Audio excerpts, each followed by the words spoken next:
자, 이어서 스트레칭을 실시할 때 주의사항을 말씀드리도록 하겠습니다. 첫 번째, 우선 심신을 이완시킵니다. 내 몸과 내 마음이 긴장되어 있는 상태에서는 우리 몸도 같이 긴장하기 때문에 마음을 누그러뜨리고요. 이완시킨 상태에서 그리고요. 반동을 붙이지 않는 것이 중요해요. 반동을 주지 않습니다. 천천히 합니다. 반동을 주지 않고요. 가능한 한 범위까지만 이게 다리, 발 이렇게 상체가 있잖아요. 팔 여기서 가능한 한 정도까지만 몸을 이렇게 숙여요. 근데 여기서 반동을 줘요. 반동을 꾹, 꾹, 꾹, 꾹 이렇게 주면은 부상의 위험이 있어요.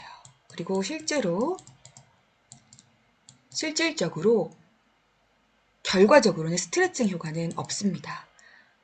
즉 반동 없이 이쪽 이 햄스트링을 15초 이상 같은 자세로 늘려주는 거. 이 근육의 길이, 근 길이를 한 15초 이상 스트레치 시킨 상태에서 기다려줘요.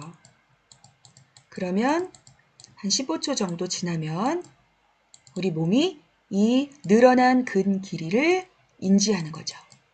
그래서 이것을 반복하면 우리 뇌는 늘어난 근 길이를 정상적인 근육의 길이로 인식하고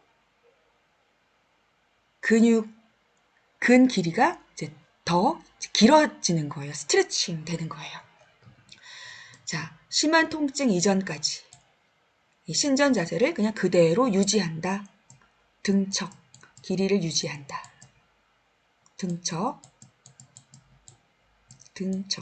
길이가 같다는 뜻이죠. 그리고 이 통증이 있다는 거, 이것은 자상의 위험, 근육이 찢어질 수 있다고 했죠. 이렇게 되면 일단 근육이 찢어진 상태에서 근육이 찢어져서 유연성이 떨어지는 것을 잘 모르고 그냥 내가 그냥 근육이 뻣뻣해서 가동 범위가 안 나오는 줄 알고 계속 스트레칭을 해대면 큰일 나요. 지난 시간에도 말씀드렸죠. 그리고 단계별로 이것은 트레이닝의 원리에서 단계별 스텝 바이 스텝 점진성의 원리에 충실하게 천천히 지속적으로 트레이닝의 원리에서 지속성의 원리, 지속성 또는 계속성 이렇게 지속적으로 해주시면 좋겠습니다. 그리고 가끔 보면은 스트레칭을 하면서 호흡을 멈추는 경우가 있는데 호흡을 해줍니다. 물론 하고 하진 않겠죠. 왜냐면 그만큼 그 산소의 공급이 필요하진 않으니까. 호흡법에는 사실 여러 가지가 있어요. 저는 처음에는 스트레칭 할 때 가는 숨을 쉬라고 배웠어요. 가는 숨. 근데 지금은 제가 이 스트레칭 이 체조 워크숍에 참여를 했었는데요. 가는 숨이 아니라 항상 이 트레이닝 방법론은 변하거든요. 항상 더 좋은 방법론이 나와요.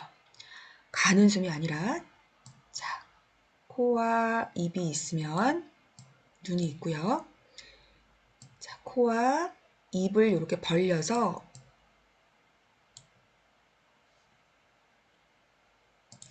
머리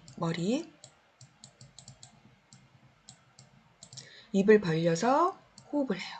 코로도 들어가요. 입으로 호흡을 들이쉰다고 생각하지 마시고요. 그냥 입을 벌리고 코로 호흡하면 입으로 들어가요. 쑥 집어넣어요.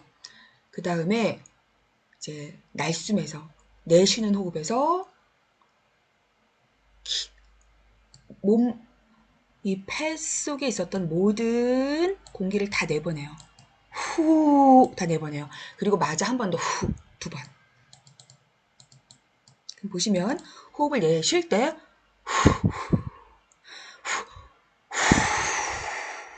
하고 끝까지 내뱉는 거예요.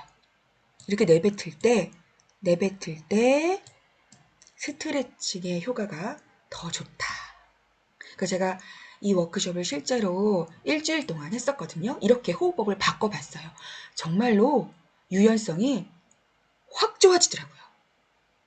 근데 이거는 지금 우리 학교 체육에서는 아직 이 호흡법으로 스트레칭을 하지는 않아요. 왜냐면 모든 새로운 것에 대한 낯설음이 있거든요. 낯설어서 학교 교육으로 이 학교에서 어떤 새로운 낯선 것에 대한 어떤 거부감 같은 것들이 있어서 사실은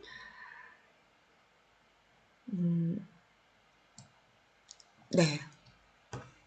그래서 제가 그냥 이제 개인적으로 이러한 호흡법이 참 좋더라. 네. 이것을 제가 그냥 팁으로 드릴게요. 한번 해보세요. 그 다음 가능한 한 정기적으로 실시한다. 정기적으로 그죠? 뭐 주 3회면 주 3회, 매일이면 매일 정기적으로. 그리고 all around 스트레치 한다.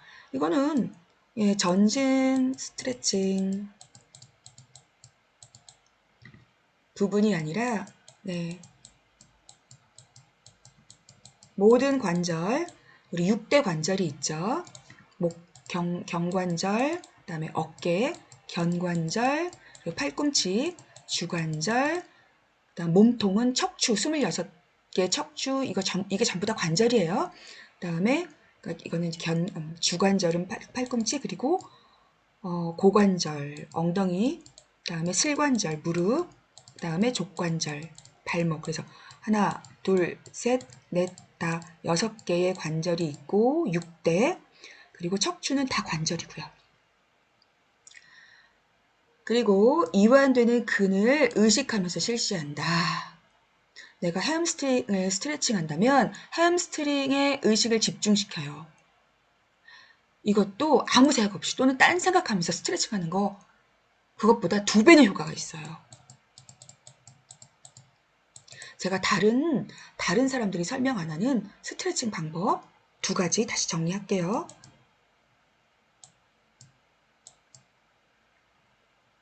첫 번째, 새로운 호흡법. 한 번에 들숨, 2번의 날숨, 깊이 들이마셨다가 후 2번에 걸쳐서 다 뱉어내는 거.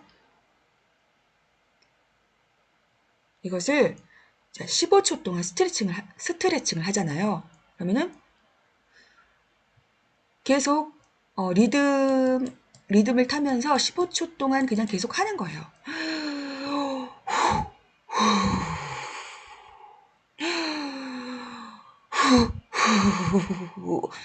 다만 끝까지 이 숨을 내쉬는 타이밍에서 끝까지 내쉬고 끝까지 내쉬었으면 또 들이마시고.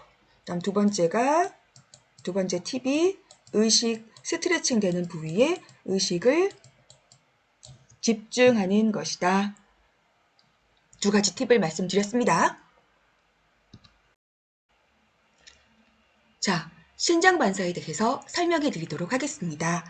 신장반사란 영어로는 STRECHREFLEX라고 해요.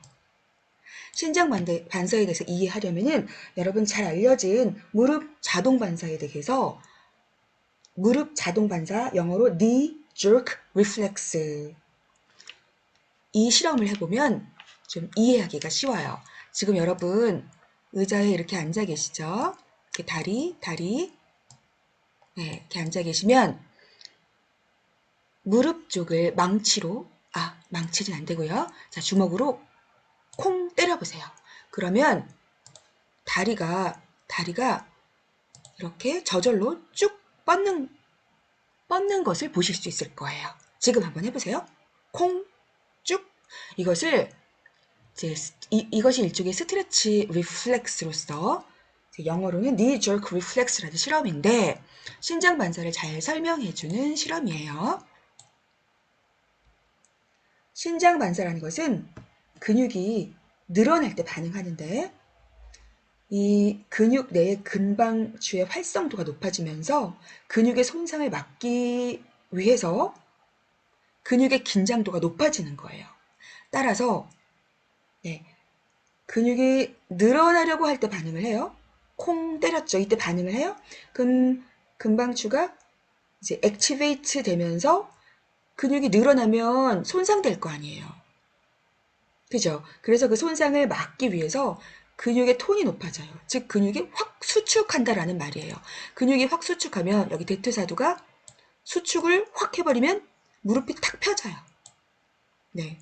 대퇴사두 입장에서는 슬관절을 구부린 게 대퇴사두가 신장되어 있는 것이고요. 슬관절을 펼 때 대퇴사두는 즉 허벅지 앞쪽 근육은 수축되는 거잖아요. 또 한 가지 예를 들어 볼게요. 여러분이 발목을 삘 때 발목을 삘 뻔했어요. 발목을 삔다는 것은 발목이 발인데 발목이 뭐 이렇게 바깥쪽으로 또는 안쪽으로 접질리는 거잖아요. 그러니까 늘어나는 거예요. 이렇게 늘어나려고 할 때 이 근육의 이 긴장도 이것을 이제 감지를 해서 근육을 확 수축시켜요. 그래서 발목이 다시 늘어나려고 할 때 탁 발목 근육이 수축하면서 다시 균형을 잡게 되죠. 이렇게 수축하면서 이것이 또한 다른 신장 반사의 또 다른 예라고 할 수가 있겠습니다. 근육에 이렇게 근방추가 있어요. 이렇게 있고 이것이 이제 척수로 전달돼서 자동적으로 근육의 수축이 일어나는 반사작용이다. 그러면 여러분 여기서 제가 고유 수용성 감각이라는 것을 좀 설명드릴 텐데요.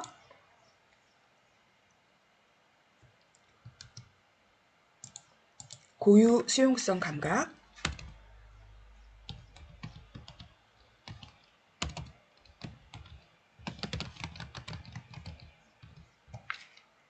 고유 수용성 감각이란 신체의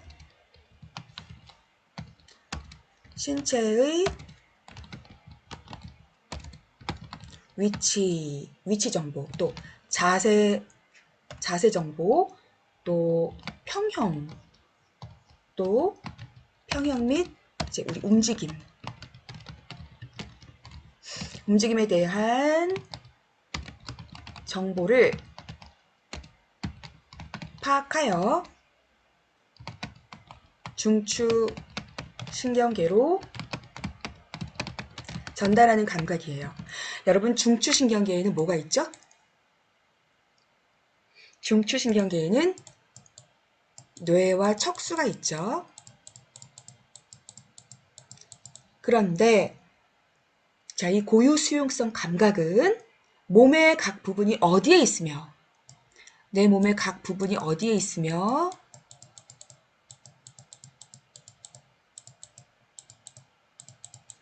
그리고 두 번째 어떻게 움직이고 있는지를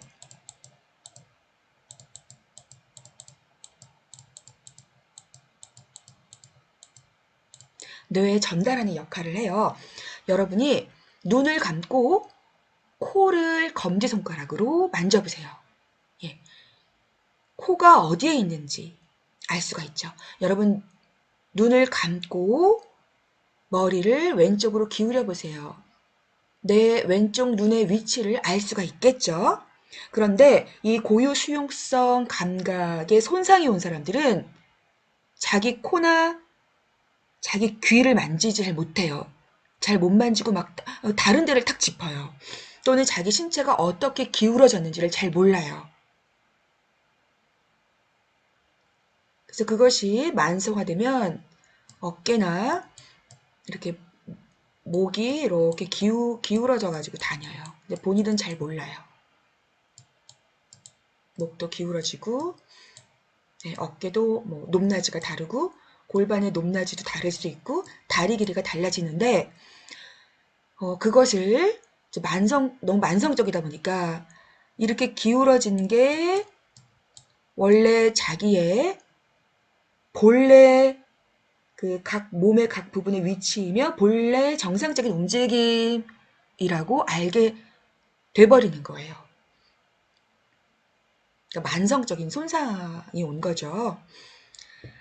자, 그래서 우리는 이 고유 수용성 감각을 항상 정상적으로 그리고 항상 활성화되어야지만 바른 위치 자세 그리고 밸런스 그리고 움직임에 대한 정확한 정보를 알 수 있어서 바른 움직임과 그리고 바른 움직임에 의한 운동을 할 수가 있는 거예요. 그 다음 이제 아까 설명드렸던 거 지금 근방축 그리고 또 골지건이라는 게 있어요. 여기 보시면 골지건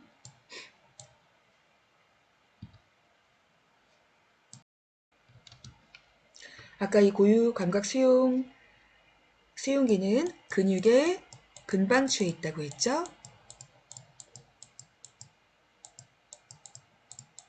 그리고 힘줄. 여러분 힘줄이 뭐죠?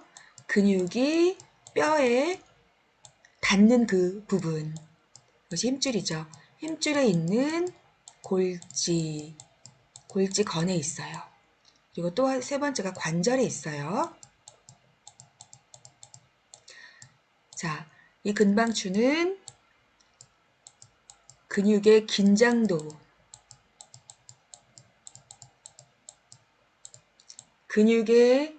긴장도를 조절해서 근육의 긴장이 증가하면 근육의 이 긴장도가 증가하면 활성도가 높아져서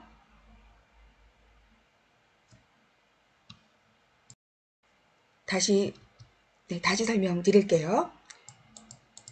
이 근방추라는 것은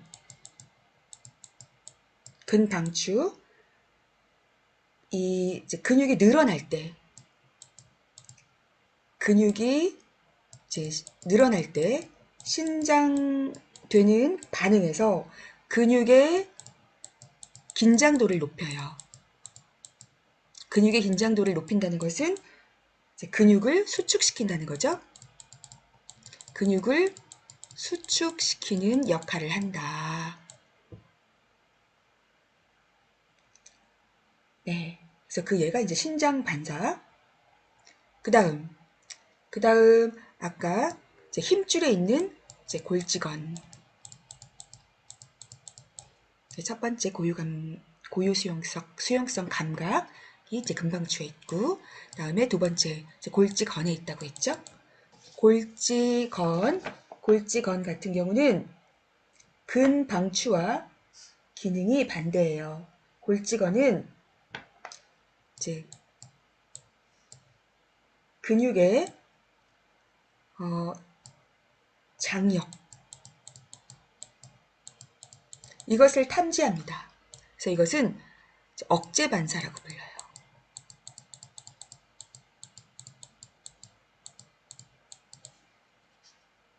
얘는 근 길이를 탐지한다고 했죠. 근 길이 탐지. 얘는 골지건은 근육의 장력을 탐지해서 억제 반사를 일으켜요. 자, 예를 들어서 설명을 하면 훨씬 이해가 빨라요. 우리가 물건을 들 때요. 물건을 들 때 그 물건이 너무너무 무거운 물건인 거예요. 그런데 힘센 아저씨가 무거운 물건을 나한테 전달을 해줘요. 네. 제가 이 물건을 받아들 때 저는 이 물건을 들면 들 수가 없어요. 제 팔 힘으로는. 그런데 억지로 들면 어떻게 되겠어요? 팔 근육이 다 찢어져 버리겠죠. 근육 손상이 와요. 이때 우리는 내가 들 수 없는 웨이트를 들 때 근육의 힘이 확 풀어져요. 다시 말해서 근장력을 감지하고 이것이 근육에 손상을 가하겠다라고 판단하면 이 판단을 뇌 수준까지 보내지 않고, 왜? 시간이 없으니까. 뇌로 내가 판단도 하기 전에 척수 수준에서 근육의 장력을 떨어뜨려서, 즉 힘을 쭉 빼서, 다른 말로 근육이 쭉 늘어나 버리는 거예요. 근육을 늘어나게 하는 그러한 역할을 하는 거죠. 정리하자면 근방추는 근육의 긴장도를 조절해서 근육의 긴장도가 증가하면 이제 근육이 늘어날 때, 네.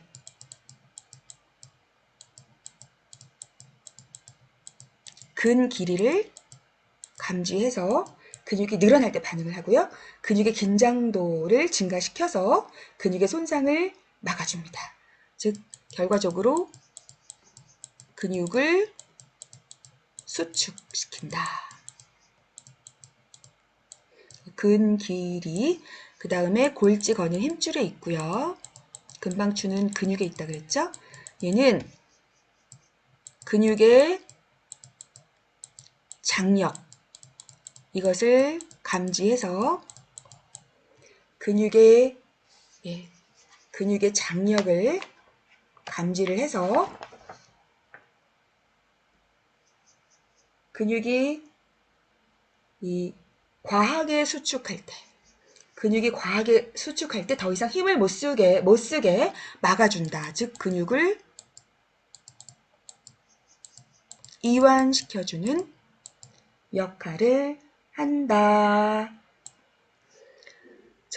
네. 근방추는 근육이 과하게 길어질 때 근육의 길이를 수축시킨다. 근방추는 근육이 과하게 수축할 때 근육을 이완시킨다. 네.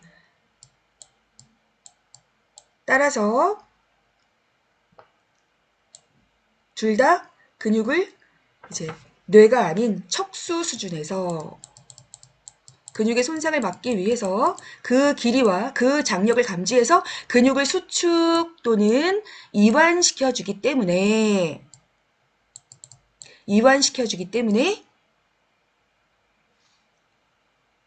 어떻게 될까요? 예. 근육의 손상을 막고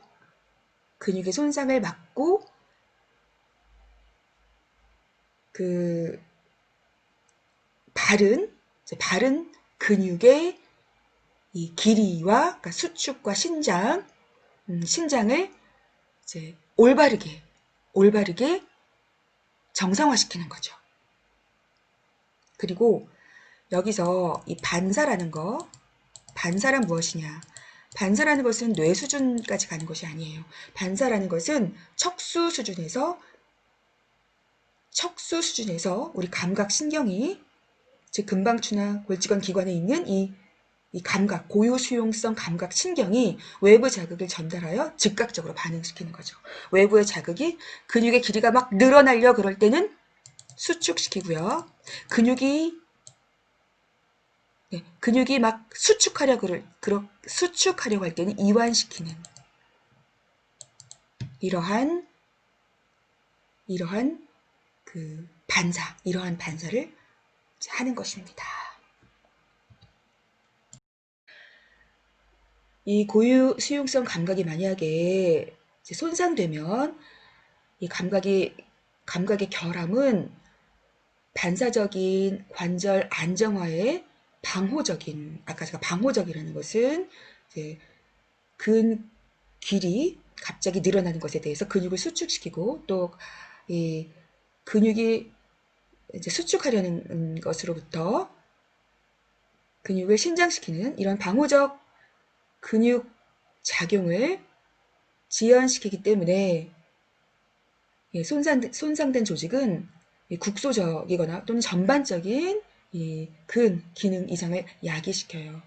그리고 고유 수용성 감각이 망가지면 잘못된 자세나 잘못된 움직임을 스스로 탐지할 수 없어서 잘못된 자세로 움직이게 되고 잘못된 자세로 운동을 하기 때문에 이 고유 수용성 감각이라는 이 감각, 바른 이 감각신경을 갖는 것은 굉장히 중요하다. 다음, 이제 액티브 스트레칭에 대해서 한번 살펴볼까요? 액티브 스트레칭은 보시면 스스로 하는 거, 그리고 파트너 스트레칭이 있는데요. 파트너 스트레칭은 보시면 파트너가 지금 둘 다 이제 스트레칭 되는 부위는 이 햄스트링이에요. 그죠? 그래서 햄스트링을 이완시키려고 하는데 보시면 첫 번째 이 그림은 햄스트링을 이완시키기 위해서 보시면 그 반대쪽 근육을 길항근이라 그래요. 서로 길항 관계에 있다. 길항 관계란 무엇이냐? 한쪽 근육이 이완되기 위해서는 그 반대쪽 한쪽 근육이 이완되기 위해서는 다른 쪽 근육이 수축하는 것이고 한쪽 근육이 수축하기 위해서는 반대쪽의 길항 관계의 근육이 잘 늘어나줘야 되는 거거든요. 여기가 이 대퇴사두가 수축하게 돼요. 그러니까 사실 보세요. 그런데 파트너가 이렇게 도와줘요. 그러면 스트레칭 하고자 하는 햄스트링은 수축을 하고요. 그리고 대퇴사두는 수축하지 않는 거잖아요. 그래서 이렇게 1번 그림보다 근육의 수축이 일어나지 않는 이 파트너의 도움을 받는 파트너 스트레칭이 즉 보조자가 스트레칭을 이제 도와주는 거 이것이 좀 더 좋겠죠. 다음 과신전에 대해서 말씀드리도록 하겠습니다. 과신전. 여러분 과신전은 결론적으로 좋은 것일까요? 유연성이 좋은 것일까요? 과신전? 그렇지 않습니다. 그래서 우리 과유불급이란 말 많이 쓰잖아요. 제가 유연성의 정의를 어떻게 설명드렸죠? 관절이 정상적인 범위 안에 있음. 정상적인 범위를 그것이 90도라면 그 범위를 벗어났다? 이것을 과신전이라 그래요. 과신전은 비정상.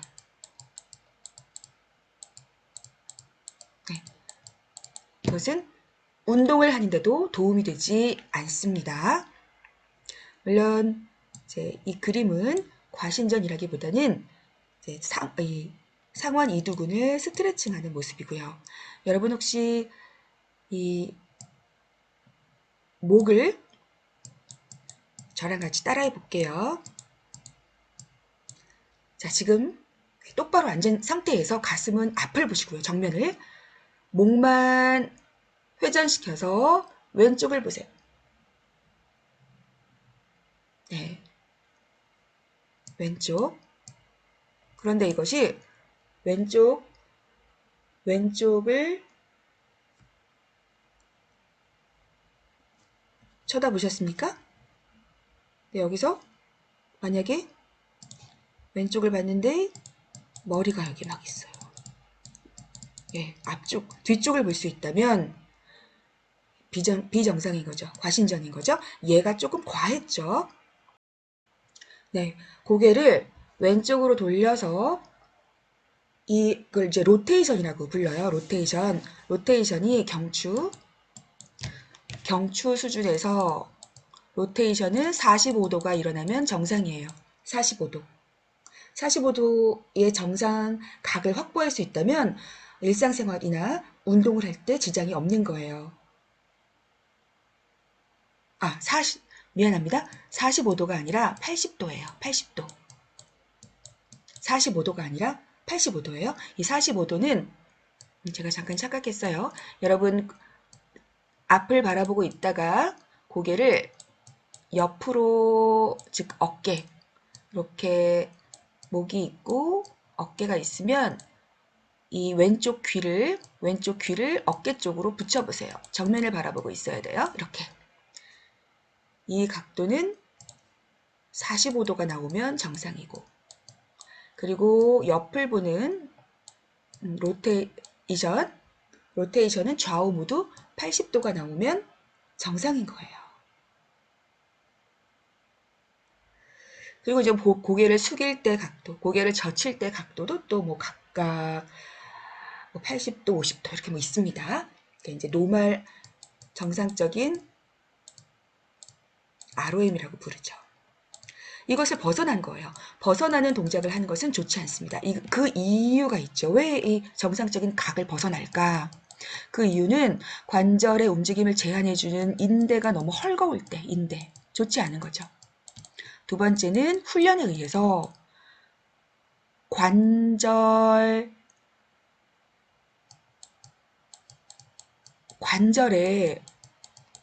구멍이 커져버리는, 관절 구멍이 되게 커져버려서 많이 움직이는 거예요. 이거는 예를 들어서 뭐 아주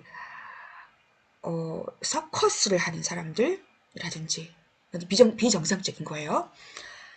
자, 그 다음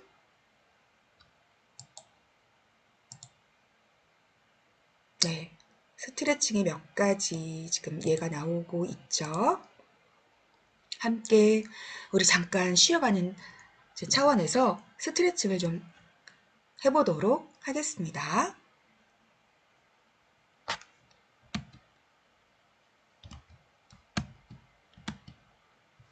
네, 지금 앉아서 이건 어깨 쪽, 견관절 쪽도 풀어줄 수 있고요. 또 팔 쪽도 풀어줄 수 있고, 이 동작은 대퇴 사두를 풀어줘요. 근데 중요한 것은 무릎을 반대쪽 무릎에 붙이는 거 한번 해보시고, 네, 허벅지 뒤쪽 또 풀어주시고, 햄스트링 스트레칭 방법이죠. 또 네. 그래서 이제 오늘은 여기까지 하도록 하겠습니다. 안녕.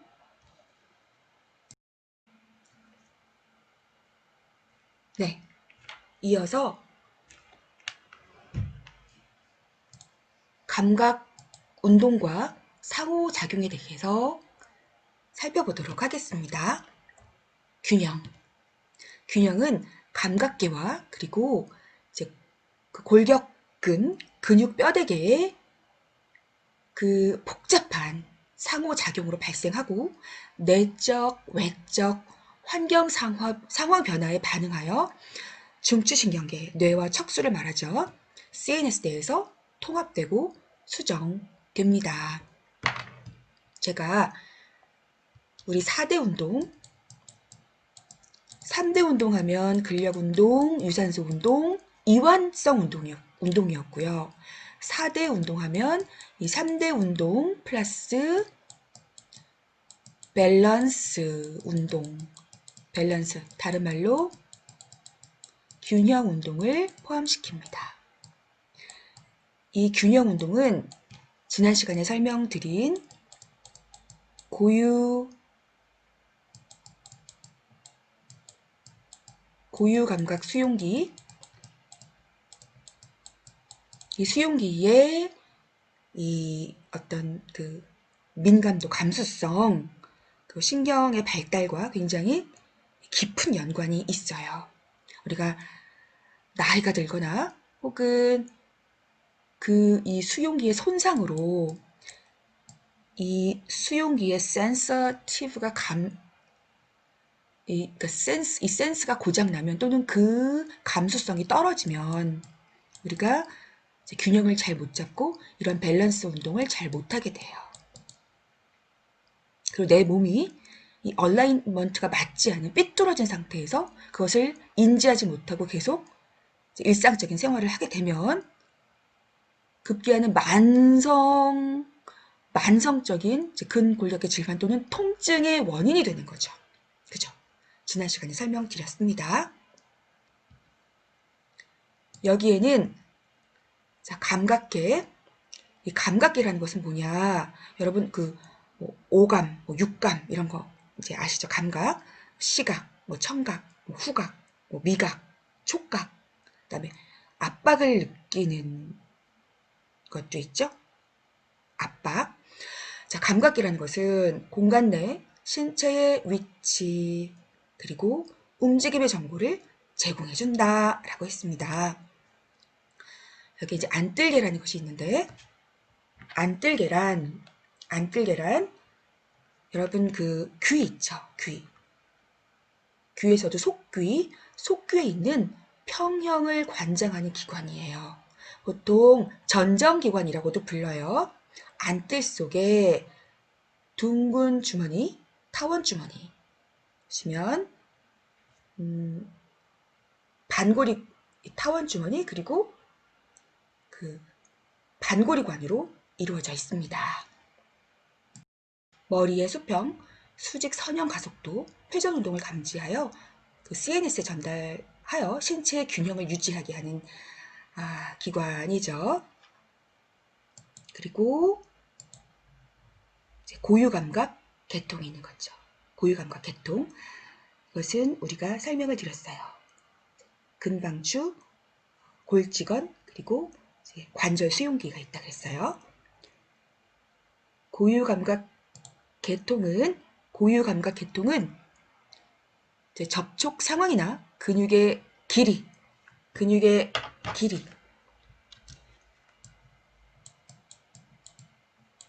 근 길이 탐지자는 누구라 그랬죠? 근 길이 탐지자?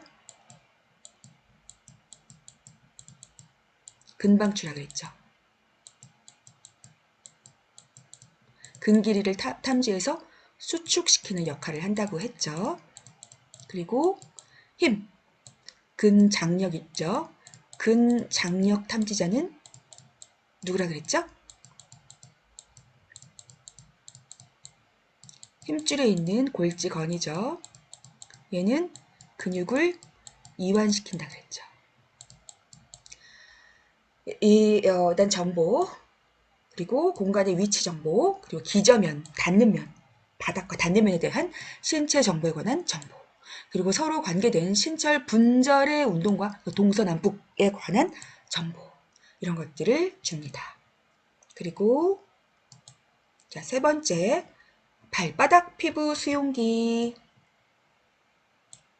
기저면에 발이 놓였을 때, 제가 기저면이에요. 균형 조절에 중요한 역할을 한다.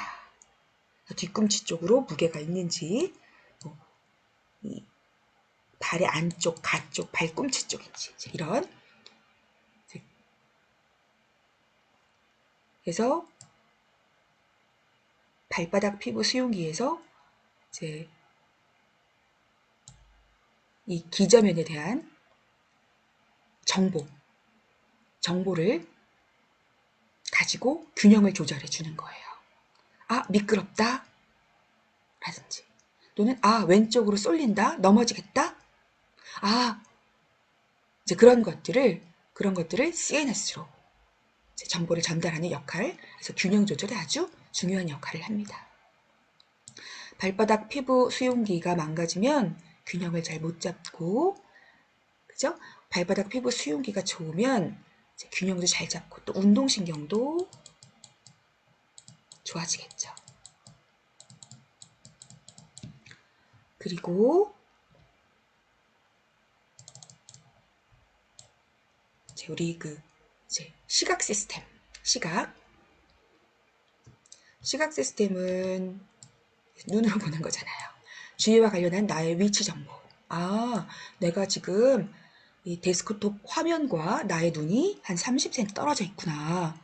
아, 내가 너무 가까이에서 이 화면을 보고 있고 이런 것들. 그리고 환경과 관련된 물체의 위치. 어?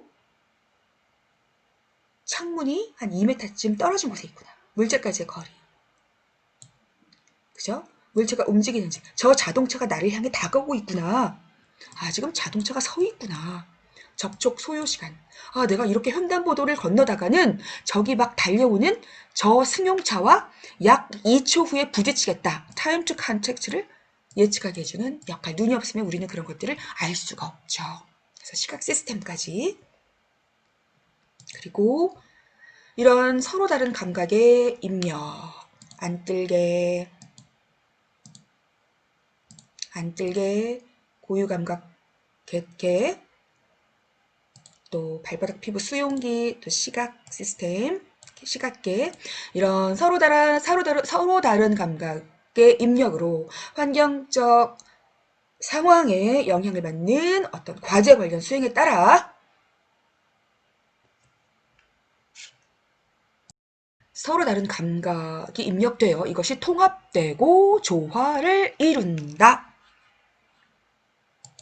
그래서 이 밸런스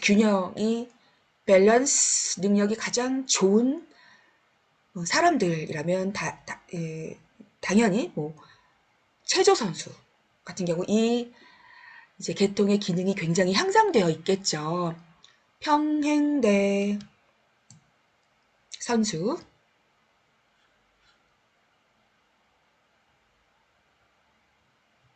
네, 이 좁은 지지면을 안정된 위치로 움직일 수 있게끔 하죠. 움직이기도 하는데 여기서 점프를 해서 한 바퀴 휙 돌아서 또 착륙하고, 그죠? 이런 것들. 또 우리나라의 줄타기 고수들,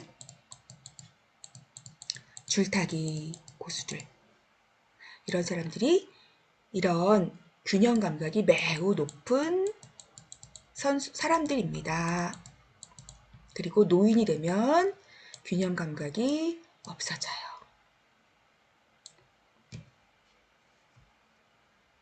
이 역시 균형 감각도 우리가 트레이닝에 의해서 향상시킬 수 있는 거예요. 그리고 자연스러운 노화로 인해서 이 밸런스 감각이 떨어지는 것을 예방해 줄 수 있는 거죠. 균형 감각에 이어서 균형 역학에 대해서 살펴보도록 할게요. 균형은 기점의 내에서 적절하게 체중을 조절하는 능력이다. 이렇게 정의를 하겠습니다.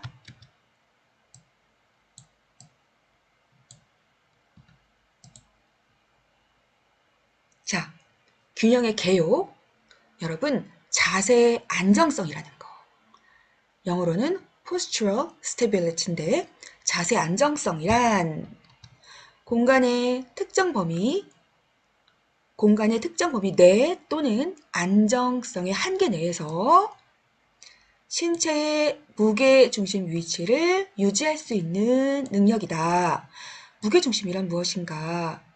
무게중심, 신체가 완전한 평형이 되는 지점이에요. 해부학적 자세라는 것은 이렇게 손바닥이 앞을 향하고요. 시선이 앞을 향하는 해부학적 자세에서 두 번째 엉치뼈. 자, 엉치뼈라는 거 천골이에요. 천골. 설명드렸죠. 천골에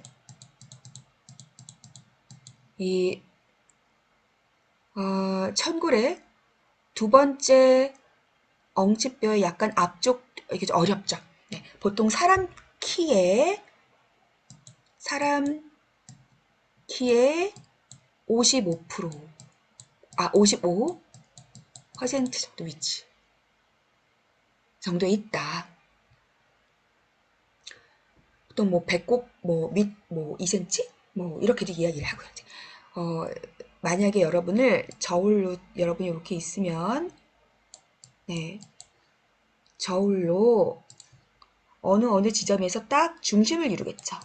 기울지 않고 딱 중심. 머리가 내려가거나 다리가 내려가지 않고 그 지점이에요. 이건 사람마다 다 달라요, 사실은. 네, 이것이 무게중심이다.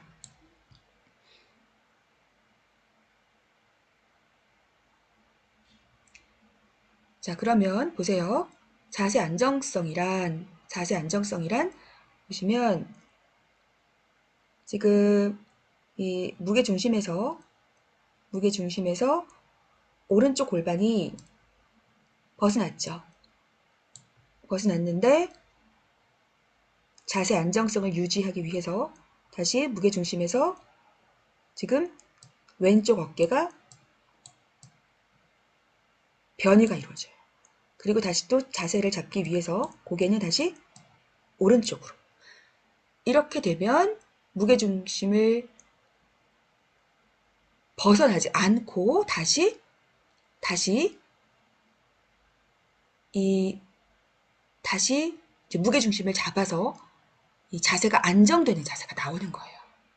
이 자세를 보면 만약에 배를 조금 내밀고 있다면 이 각도로 계속 상체를 앞으로 포워드 시키면 앞으로 꼬꾸라지겠죠. 그러니까 지금 보시면 다시 약간 등을 꺾고 다시 목은 살짝 앞으로 다시 내밀고 뭐 이런 식으로. 그래서 이 무게중심의 위치를 유지할 수 있는 능력이다.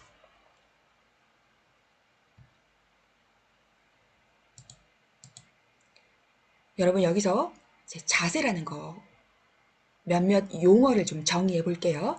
자세라는 것은 posture, 환경과 신체 분절 간의 정렬, alignment다. 그럼 자세 조절이란 무엇이냐? postural control, 자신의 균형을 조절하는 기전이다. 자세 조절. 자세 조정이라는 것은 postural adjustment, 자세 조절을 위한 근육의 작용과 분절의 움직임을 말하는, 이거는 기전이고요. 조절하는 기전을 말하고 이거는 움직임을 말합니다. 이렇게 용어를 정의하고요. 보세요. 우리 신체는 무게중심이 기저면 위에서 유지될 때 가장 안정적이다. 네, 지금 보시면 여기가 지금 기저면이죠. 기저면 위에서 지금 다리 하나를 뗐으니까 이게 이제 기저면이 돼요. 이 무게중심이 이렇게 벗어났죠. 그러면 우리 몸은 이렇게 꼬꾸라지겠죠. 그래서 이건 지금 불안정한 자세예요. 곧 넘어질 수 있는. 우리가 자세 안정성을 유지하려면 이 기저면에 무게중심이 있어야 되는 거예요. 기저면 위에. 신체는 무게중심이 기저면 위에서 유지될 때 가장 안정적이다. 네. 자, 지금 그림을 보시면 여기 line of gravity라는 개념이 나와요. 이것은 중력선인데요. 중력선. 균형 조절을 위해서는 기저면 영역 내부, 이게 지금 기저면이죠. 이 기저면 내 또는 새로운 기저면의 경로 안에 중력선이 유지되는 것이 필요하다. 자, 중력선이란 중력이 작용하는 선이에요. 이렇게 작용을 하겠죠. 이렇게 line of gravity. 그리고 여기는 중력의 중심점인 거예요. 지금 이 그림을 보시면 이 기저면이 있고요. 중력선이 기저면 내부가 아닌 기저면에서 이동을 해요. 그죠? 지금 기저면의 영역 내부에 있어야 되는데 이렇게 이동을 해요. 그러면 중력의 중심점이 이동을 하니까 사람은 이렇게 꼬꾸라져요. 이렇게 꼬꾸라지겠죠? 그죠? 그러면 이것은 균형이 조절이 안 된 거죠. 균형이 무너진 거예요.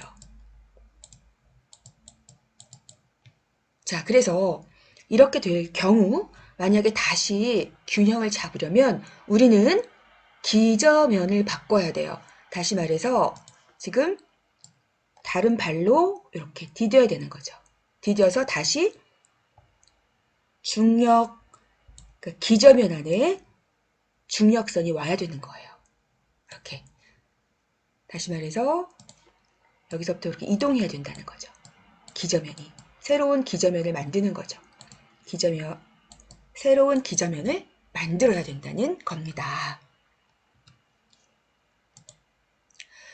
자, 지금 계속 균형의 역학적 측면들을 설명하고 있어요. 이 안정성 한계라는 말, 안정성 한계, limit of stability. 이것은 뭐냐? 새로운 기저면을 만들지 않고서는 균형을 보존할 수 없는 지점. 반대로 얘기하면요. 안정성의 한계라는 것은, 자, 지금 이 자세를 보시면 스탠딩에서 안정성을 갖고 있죠? 내 몸이 기울어요. 기울면 어느 정도 이 리미트가 있다는 거예요. 앞쪽으로 또는 뒤쪽으로 몸이 기울 때 뒤쪽으로. 그러면은 지금 보시면 앞쪽 그리고 여기 이 뒤쪽. 그래서 이 안정성의 한계가 나온단 말이에요.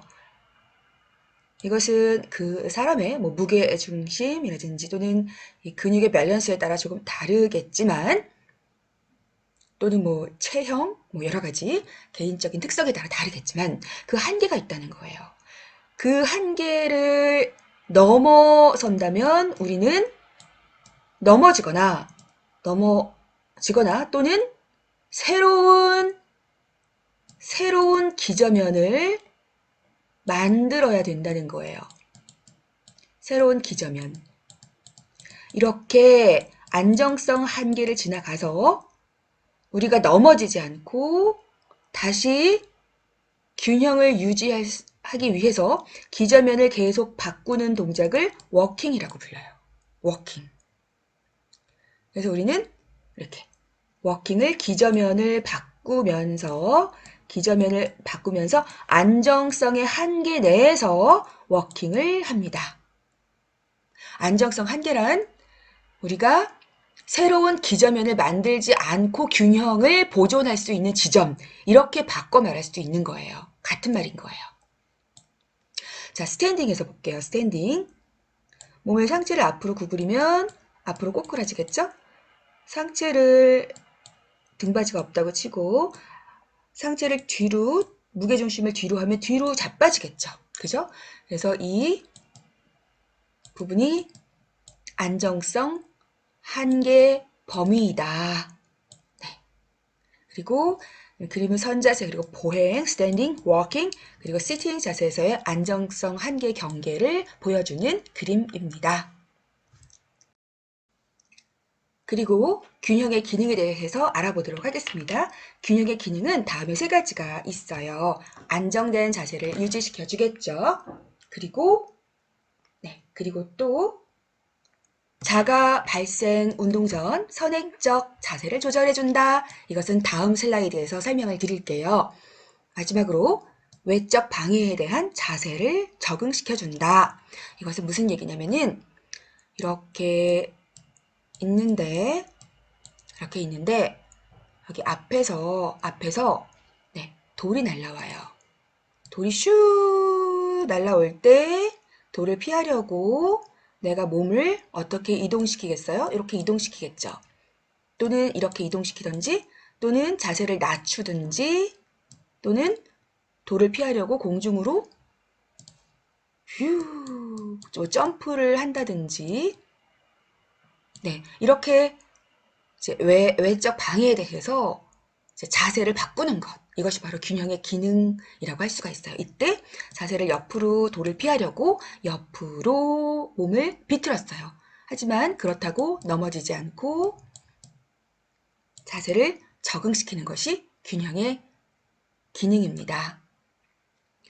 두 번째는 다음 슬라이드에서 설명드릴게요. 선행적 자세 조절이란 무엇이냐? 이것을 이해하려면요. 우리는 이 중력선을 이해하셔야 돼요. 점선, 실선, 여기 점선, 여기 실선. 그리고 여기가 중력 중심선이고요. 우리가 바른 자세를 이해하려면 이 하나, 둘, 셋, 넷, 5개의 이 5개의 이 마크를 확인해 봐야 돼요. 먼저 첫 번째는 우리 귀가 이렇게 있다면 귀 바로 뒤에 유양돌기라는 뼈가 있어요. 지금 한번 찾아보세요.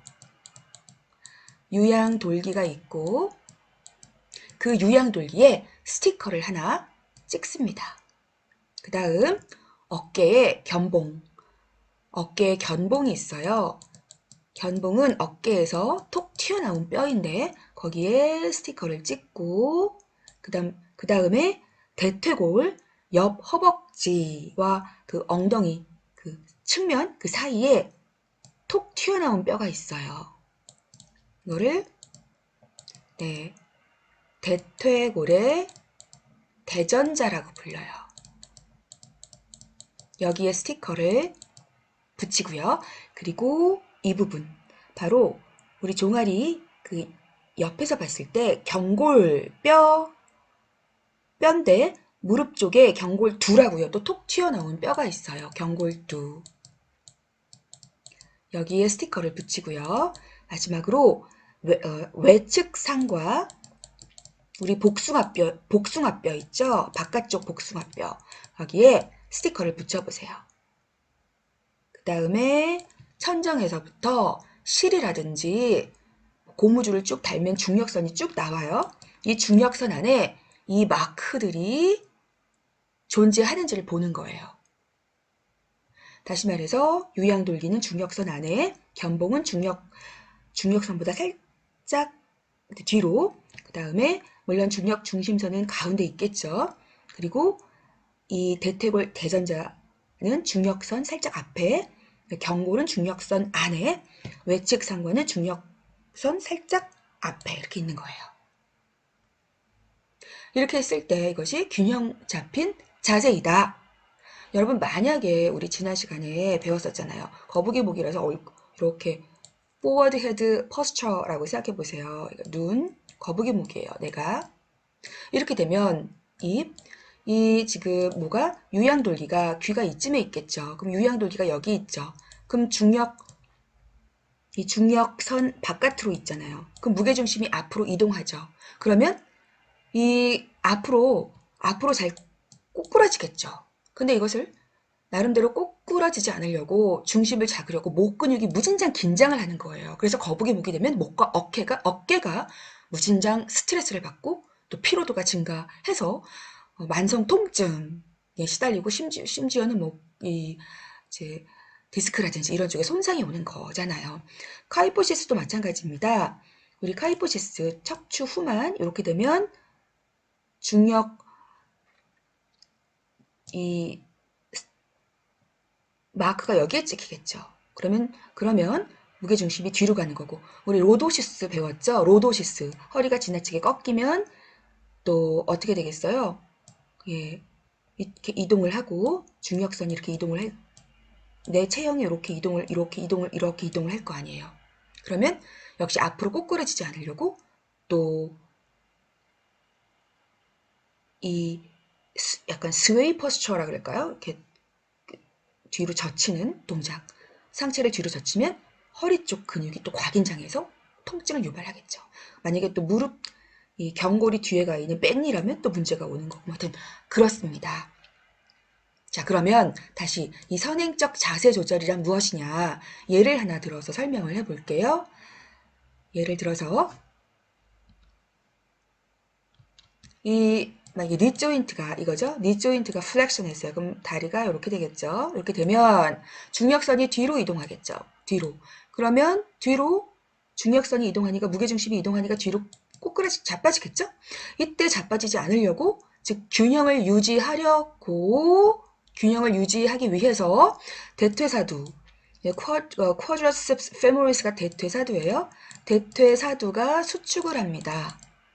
대퇴사두가 수축을 하면 여기가 수축을 하면 뒤로 안 자빠지고 자세가 조절되는 거죠. 다시 말해서 균형을 잡게 된다. 이것이 균형의 선행적 자세 조절 기능이라고 할 수가 있겠습니다. 오늘은 여기까지. 여러분 안녕.